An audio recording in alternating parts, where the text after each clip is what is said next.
pasca sarjana UIN Araniri Banda Aceh untuk memenuhi kebutuhan masyarakat dan juga tuntutan pasar, di mana masyarakat mau mendapatkan pendidikan yang lebih tinggi di bidang ini, yaitu di strata 2. Kemudian juga pasar menginginkan ada output yang dihasilkan oleh lembaga ini berupa sumber daya manusia yang ahli di bidang ekonomi syariah, yaitu yang mengintegrasikan nilai-nilai keislaman dengan ekonomi.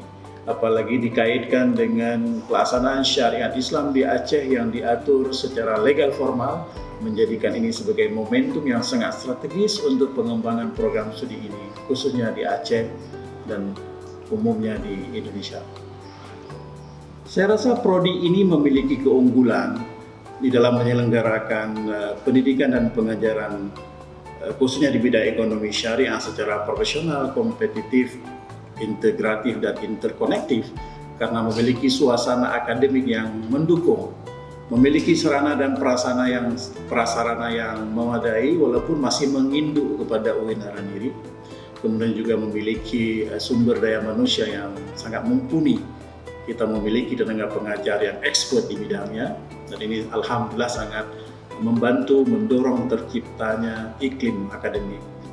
Samping itu juga dapat memudahkan kita di dalam melakukan pengembangan akademik baik di tingkat nasional maupun internasional, dan menjalin kerjasama strategis dengan berbagai macam pihak baik di tingkat nasional maupun internasional, dan juga memudahkan di dalam melakukan publikasi karya akademik.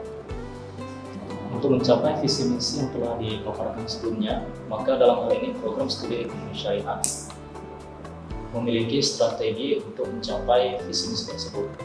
Pertama adalah peningkatan sistem manajemen internal, kemudian standar mutu organisasi untuk mencapai manajemen organisasi yang integral, efektif, dan efisien. Yang kedua adalah pengoptimalan penggunaan infrastruktur, fasilitas, dan teknologi informasi untuk seluruh kegiatan mahasiswa, juga pelayanan program studi.